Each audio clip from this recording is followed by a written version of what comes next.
ibibazo biri mu baturanyi hari iruhande muri Kongo. Kongo iduturanye nayo. Kongo yahoze ari kera twahoze twese turi Rwanda, Burundi, Kongo, Belgium. Murabyibuka? Hari abakibwira ko ariko bimeze. Ntabwo ariko bimeze. Uru Rwanda ntabwo rukiri muri Rwanda, Burundi, Kongo, Belgium. Zero.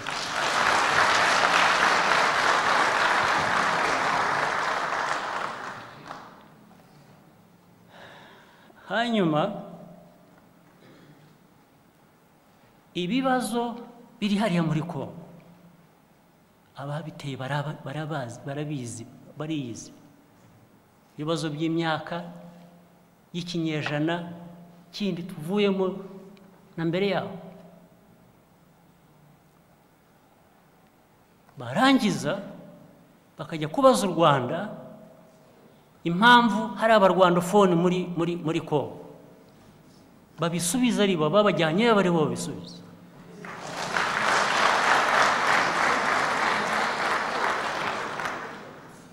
Abajyanye bari abarwandofone bari hakurya hari,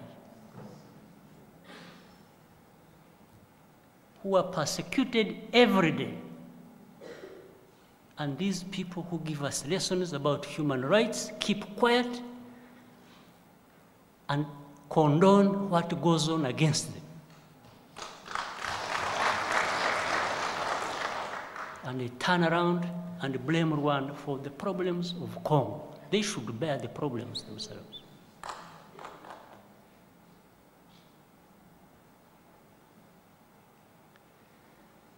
The law of the jungle. You know, in English, you break it, you own it. Ariko bo bakoresha itegeko rivuga ngo I will break it and make you own it. We are not going to own it.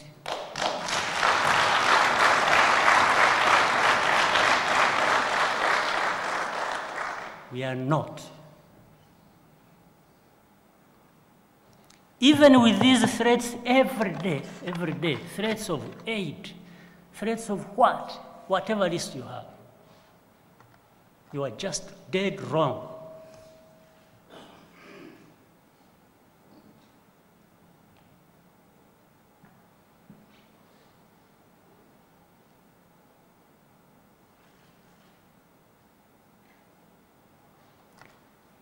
We Rwandans are better off standing up to this bullish attitude. The attitude of the bullies must be challenged. That's what we live for, some of us.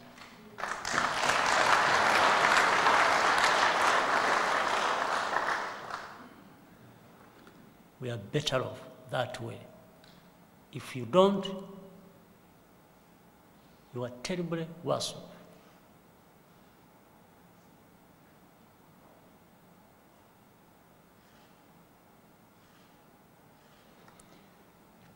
Abanyarwanda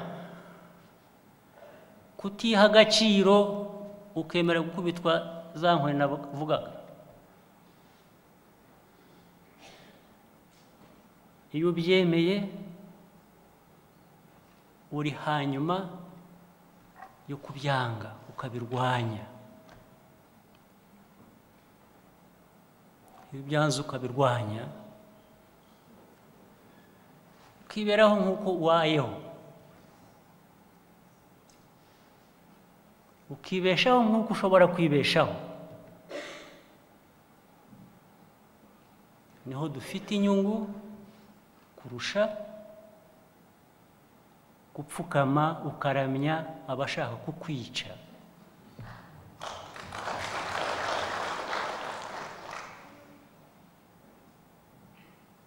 Kuko iyo nkurikiye ibibazo buriho mureba u Rwanda rumazemo iminsi,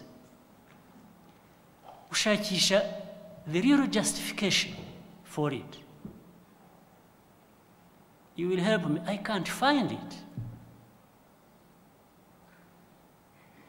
I hope some of you can find justification for it and let us know so that we get out of this. Mwebwe Abanyarwanda mwibaze mureba ngo ariko ibi ngibi isi yose ijya ikavuga u Rwanda ikirwa iravuga ibibazo bya Kongo ariko ikirwa uvuga u Rwanda. Ejo bundi ku maradiyo ngo urabizi buriya nyamara Kagame avuze perezida w'u Rwanda avuze ngo twamaganye iriya group yo muri Kongo. It has a funny name, I don't know. Ngo ibintu twarekura twakoroshya tukabaha. Really? Now, niba ari Kagame bashaka kubwira ngo vuga utya amagana uyu hanyuma tuhe u Rwanda ibyo rukwiye, ningeraho kubikora zabanza namagane abateye iriya group kubaho.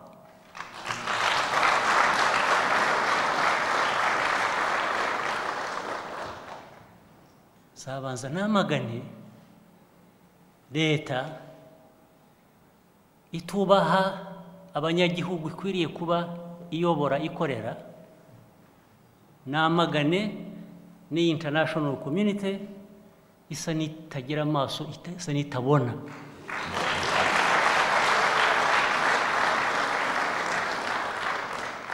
Hanyuma mbone kugera kuri abo bandi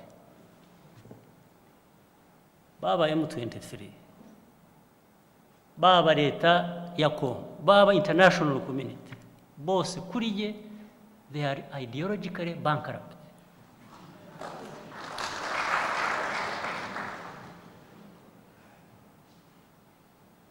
Because they cannot define properly a simple problem that they see there. They keep running around. For over a decade, you keep blaming Rwanda for the problems of Congo. Why don't they have enough courage to blame themselves and take part of the responsibility before anybody else will take their responsibility? What is this blackmail about?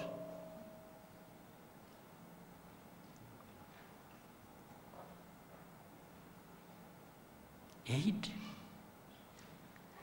There is no country in this world that receives aid and accounts for it better than Rwanda. There is none.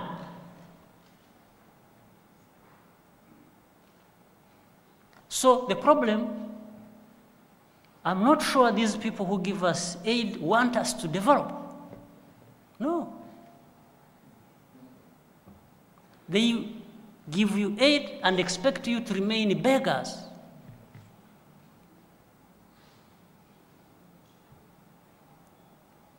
They give you aid so that forever you glorify them and depend on them. And they keep using it as a tool of control and management. This, our new Rwanda, must be different.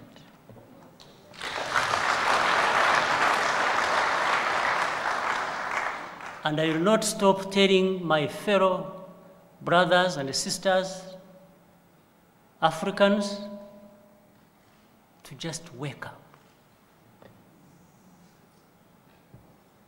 and know that wherever it happens, some of them invite it and are not ready to stand up to the challenge.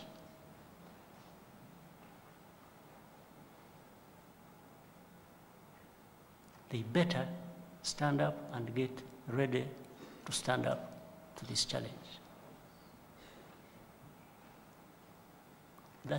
They are better off that way. There is no other alternative.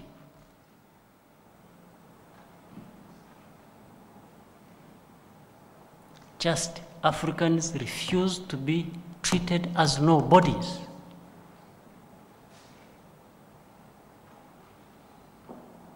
Now they create a court for Africans. They call it international, but it is really for Africans. Africans, not necessarily those who have done wrong, those who have disobeyed them.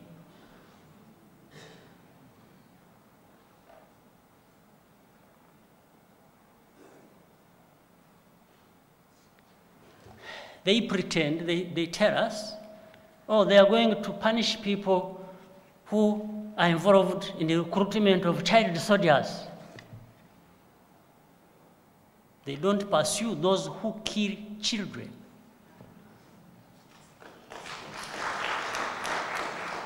There are people who kill, who rape, who do everything. They just keep quiet about it. Because maybe that's how Africans should be. That's how they want them. So it becomes a tool of control, of management.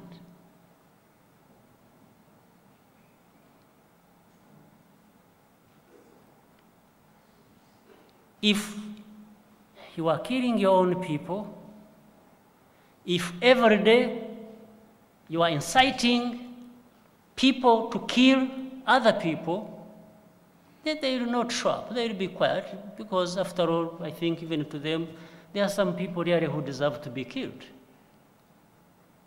That's what we are seeing there in the Congo. Some of you members of this house, you probably will have visited those refugees, as many others I know have. You follow what goes on in the Congo. One part, actually the main part, where crimes are committed in broad daylight, that's none of their business. It's okay, because after all, those people who are being killed, who are being raped, maybe they deserve it. And then they turn to the other and say, oh, this. Now, everything wrong that has happened in Congo has now come to have people who should be responsible for them, so-called M23.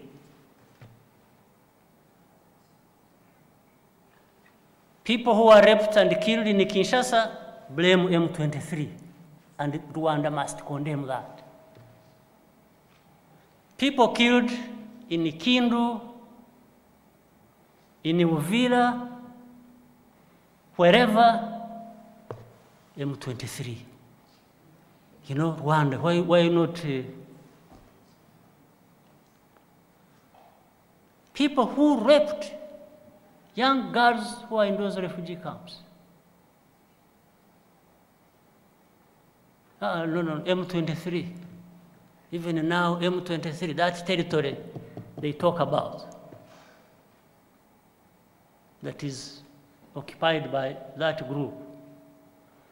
Or even it goes to Geneva. The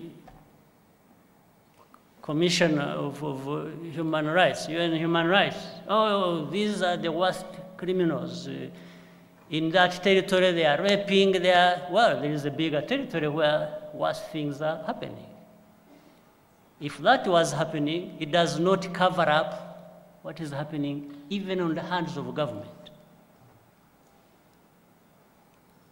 Does not substitute for what needs to be done about crimes.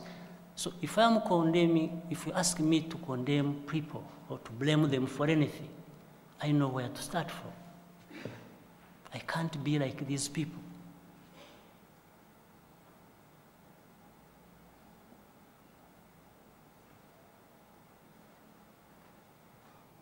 This law of the jungle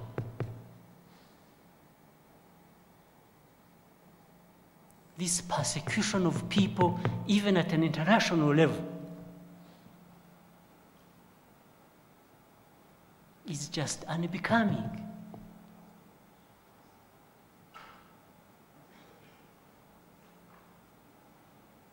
It is unbecoming. And they start mixing up things that are even unrelated completely. Oh, freeze aid to Rwanda, freeze, suspend. What is the connection?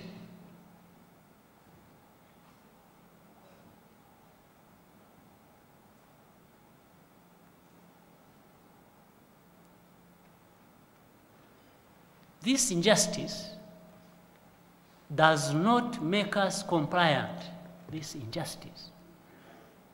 It makes us defiant.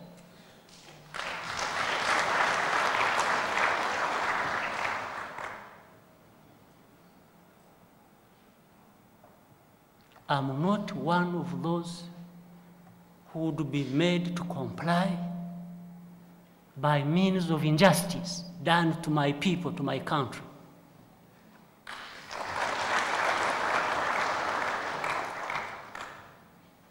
I am one of those who will be openly defiant. Count me on that. You can have your day. You can cause suffering to my people. On that one, you are very good. You can have your day. But to make Rwandans compliant because of that or on that basis will be very, very difficult.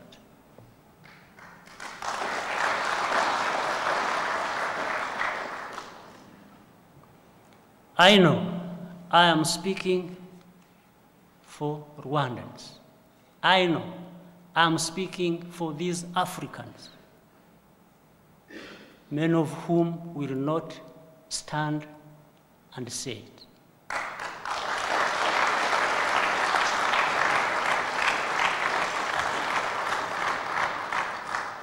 Niba nibeshya ntavugira abanyarwanda bose ko ariko babyumva.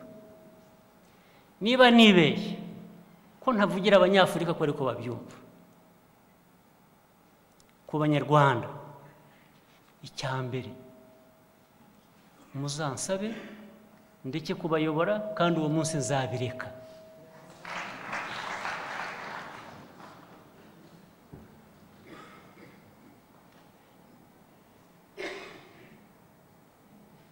Uwo munsi nimwumva ko ntahagarariye inyungu z'u Rwanda uko bikwiye, ye n'ubinsaba ntibizashira n'iminota.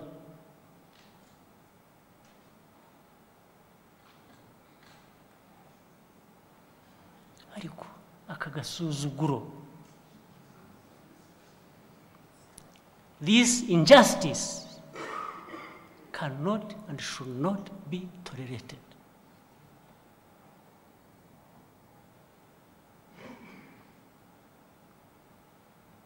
And these people who create injustices here and who have created injustices for this region, even for our neighbors, cannot stand there and give me lectures about anything.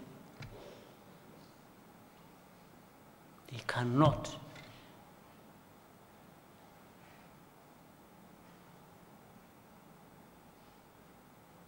They are free to go and do anything they want. I know they are capable of doing wrong things. On that one, they are very good. So, they are free.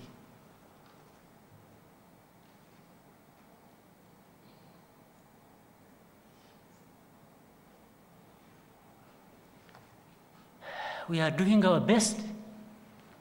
We are trying our best to take this country forward. to unite our people, to give them a decent living like those people have, they think we don't deserve it.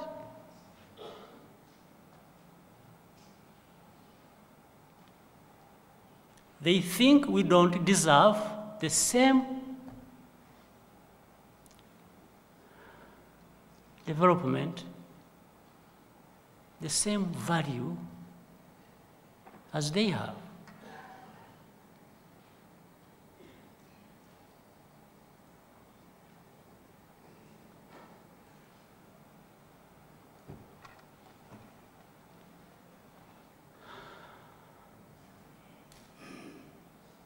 Why would anybody accept that? Why should you, Rwandese, ever accept it?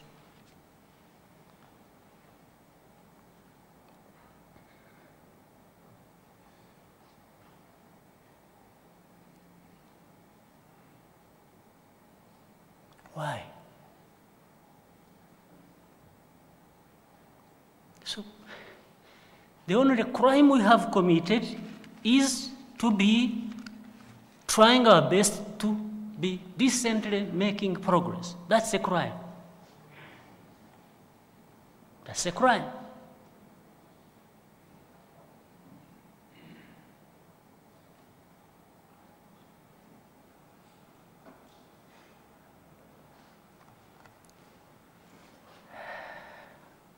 Let me tell you. No, it can't happen.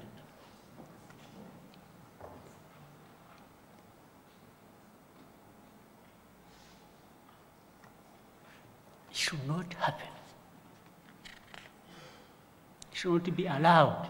It should not be accepted.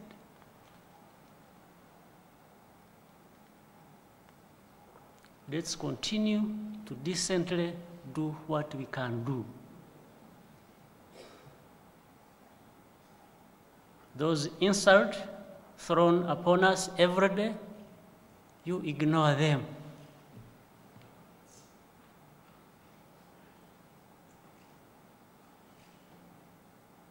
Don't even accept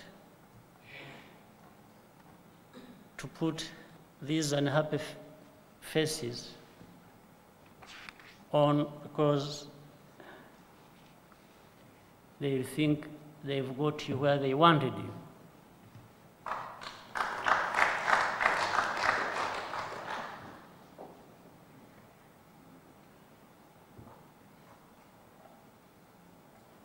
Just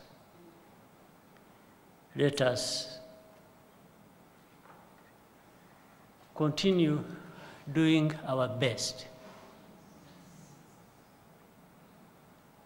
And let's not be provoked. Let's remain balanced on our feet.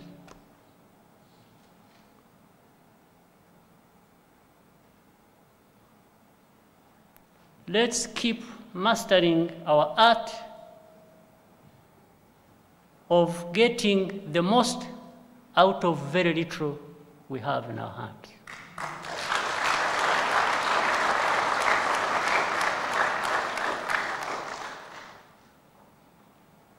Let's also try and continue to be decent people.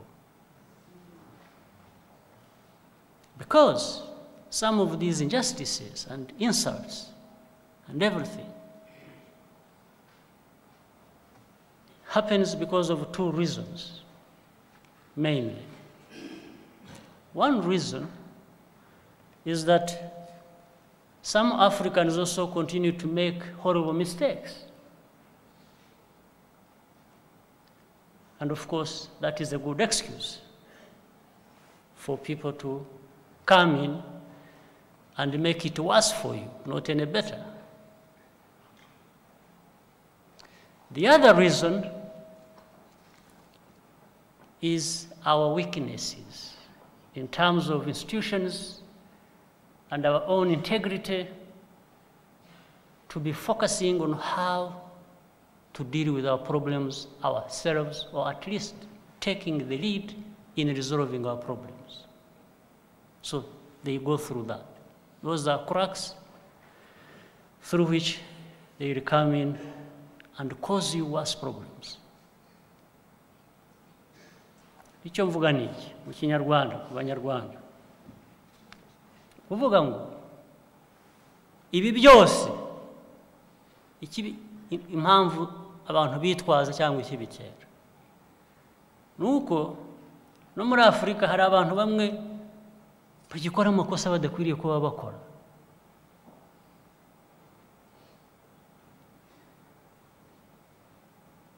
Batayobora neza abantu babo bakwiye kuba bayobora, badakorera inyungu zabo bayobora. Ibyo bikaba impamvu yo guhora ndetse berekana bati niko babayaga, niko Abanyafurika babaye n'ubundi.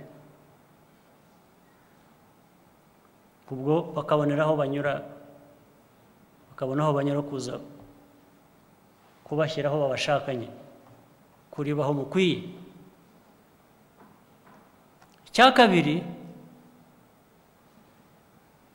ni n'inzego ubwazo abantu batubaka kubera n'ayo makosa ngo ashobore gukemura ibibazo bimwe, noneho bakaza baje kubidukemurira.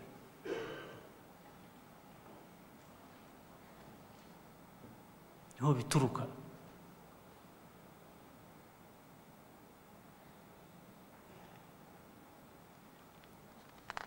Banyarwanda,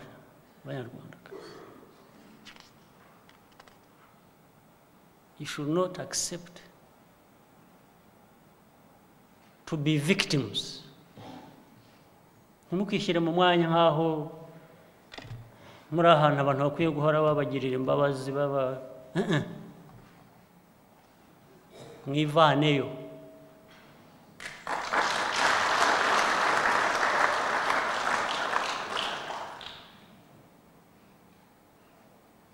Ntawe uzakuvanayo.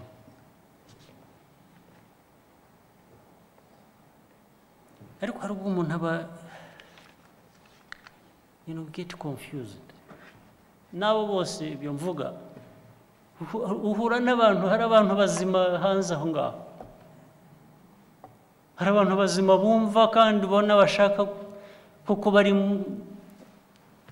muri iyo nzira mvuga ikwiriye, ariko rimwe intambara ziri iwabo muri politiki z'iwabo nazo tukazifatirwamo, ugasanga abashaka kutugirira nabi rimwe na rimwe nibo bafite ubutegetsi, ubwo bagakoresha ibyo turi abantu rwose aho umuntu ashakiye, ufite umujinya wese, ufite ikibazo araza, n'ufite frustration zindi zitanatureba, umujinya araza akawudukubita hejuru. N'uwaraye atandukanye n'umugore we cyangwa n'umugabo we, agahinda afite atari akakazana ku Rwanda agakubita.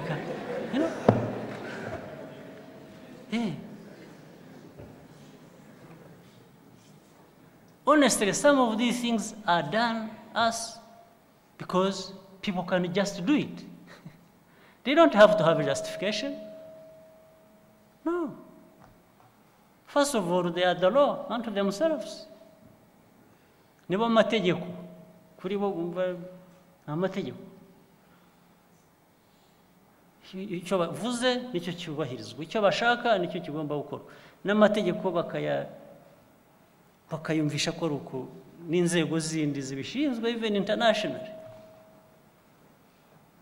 zikumva ko uwo murongo ariwo bakwiye gufata. So niho wa murongo wa politike n'ubutabera international bivanga, politike akaba ariyo biyobora. Nta mategeko yubahirizwa. Wese waba utubahiriza amategeko ugashaka ko abandi bayubahiriza gute? Bakurikije iki? Wowe ukurikiza iki ahubwo? urebe nibi mureba navugaga bya aid by'imfashanyo ubundi uko bikorwa abantu babyumvikanyeho bigira n'amategeko bavuga amategeko ni byinshi sinyibukamwe bakubwira ibintu byinshi bakubwira hari amazina y'imijyi bagiye bakoreramo aya masezerano hari Busani hari Kotonu hari Abuja Treaty hari Lagos what else we are not short of places where and short of agreements where these things but if you ever were deceived that the other party respects you or respects the agreement, you are in the wrong place. They have not even a courtesy to tell you. No. You just hear it on radio or you read it in newspapers. No courtesy, nothing, because they owe you nothing. Maybe that's right. They really don't know owe us anything, after all, do they? But why would you deceive people and say we have an agreement? This is how we are going to conduct business. Only that every day the other party disowns the agreement as and when they want. They don't even have to have a good reason. They don't. That shows how much contempt these people have for you, for us. How much contempt. Agasuzuguro n'agaciro gake babaha baduha twese nk'abanyafurika niho bituruka mufite amasezerano mugomba kubahiriza mwese ariko uruhande rumwe rugahora ruyica nta nibisobanuro nta nubwo banakubwira ubyumva ku maradiyo gusa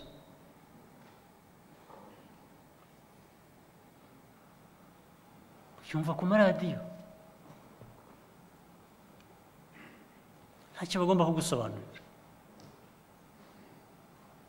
ubundi nta nicyo banakugomba iba ari nako byumvikanaga n'ubundi kuri yewe nabyemera bavuze ngo ariko twumvikane nta nicyo tubagomba yewe I endorse it 100% kuko ntacyo batugomba ni neza gusa bitwa ngo baratugirira ariko bayigira iyo bashatse cyangwa se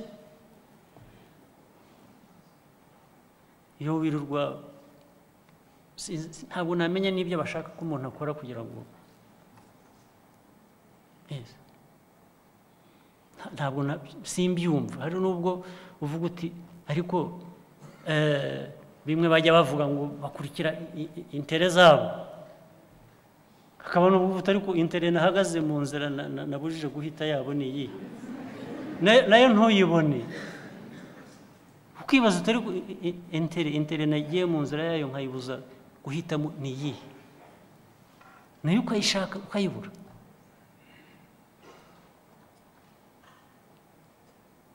abirirwa batunda umutungo wa Kongo bawujyana iwabo hari uwo mwari mwumva twafatiye ku road block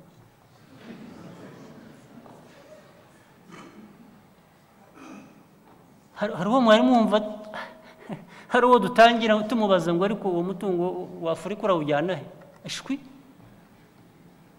nta nubwo bitureba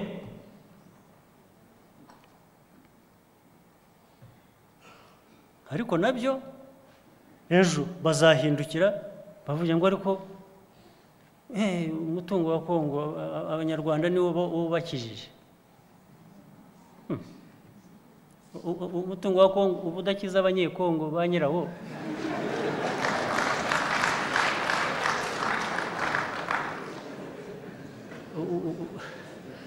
twebwe ugiye kudukiza ute wabanje ugakiza ba nyirawo sahu cyangwa ukabanza ukamenya n'impamvu abo bantu bafite umutungo ungana utyo nawe ugukiza ariko ntubakize, n'icyo kibazo ukabanza ukabafasha kugikemura.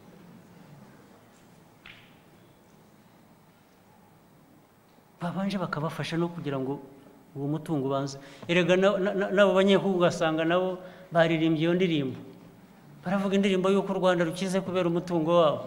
Wowe subuzwa n'iki? Wowe nyirawo, wowe nyir'umutungo ubuzwa n'iki kugira ngo ugukize?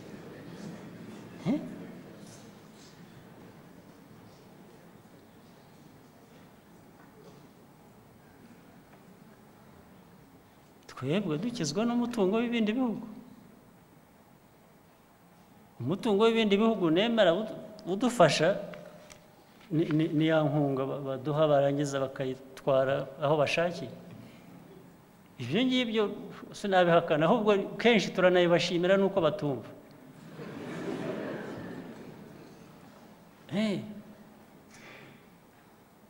Erega twe ubundi turi abantu bagira ikinyabupfura, ntabwo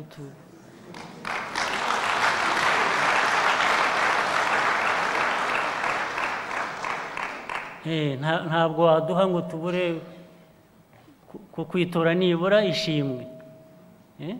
Iyo tudafite ibindi tukwitura turagushima nibura. Ariko hari ibindi bitagira ikinyabupfura binaguha byarangiza bikagucyurira. Icyo kinyabupfura ni icyahe nacyo iyo ni international standard. Itanga yarangiza igacyurira, ukaguha wangiza nkagukurikirana nkakujomba, ukije nkavuga ngo ibyo naguhaye ubifate neza ubirye neza,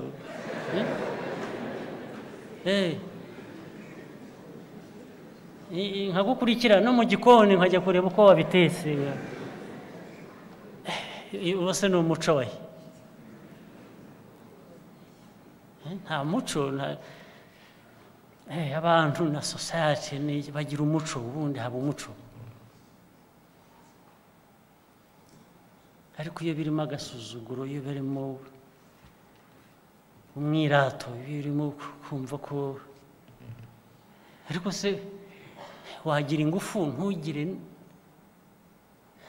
Ubundi people who have power and who have a lot of it should also be wise. Yes, should wisely exercise that power. After all, if you have power, why not? Why don't you exercise it in a good way, in a wise way? Why do you have power and you go stepping on, people who are powerless? Why do you use your power to step on the powerless, on the poor? Why would you do that?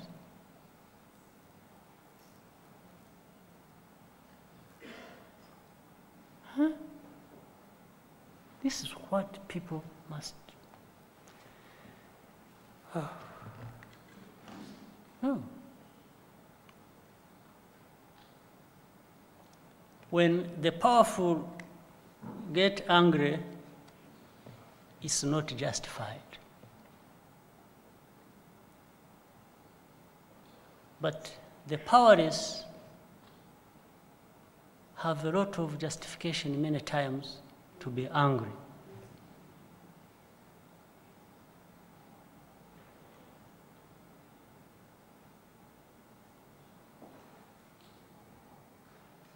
The powerful, please don't abuse your power.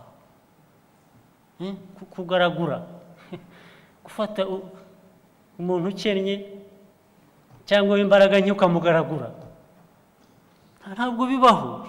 Ku bantu bagira culture, bagira umuco, ntibibaho. Nta muco nzi bibaho. Ntabwo ugaragura umuntu w'intege nke, ntabwo umujomba ngo umujye hejuru, ntabwo bibaho.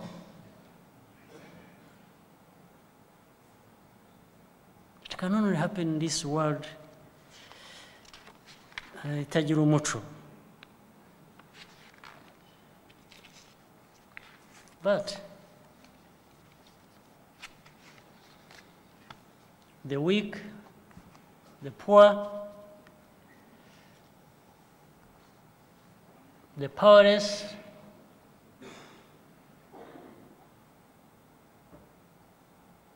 have a different potential that they should use correctly to get out of this kind of position we find ourselves in every time.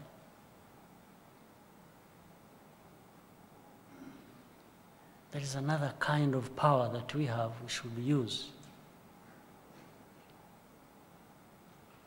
The power of being right, the power of being correct, the power of refusing injustice.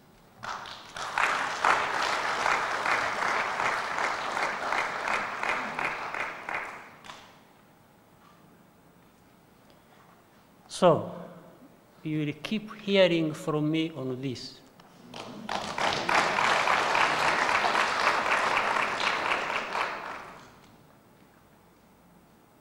That's why you hired me.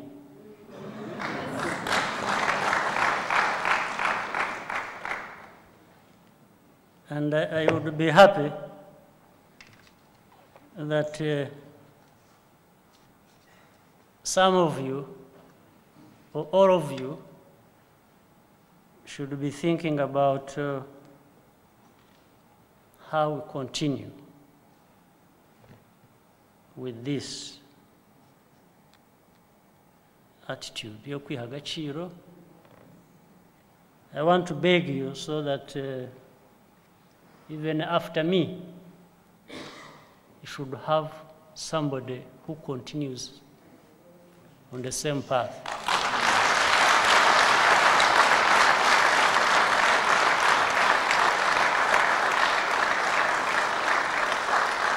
In fact, this should be the qualification.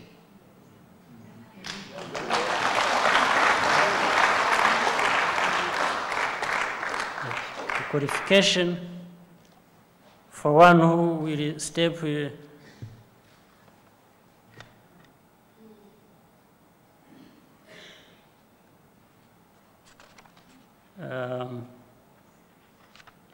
or sit or stand in my position should be that, should be to fight for these people, these Rwandans, and beyond, to have what they deserve, and that is no less than dignity.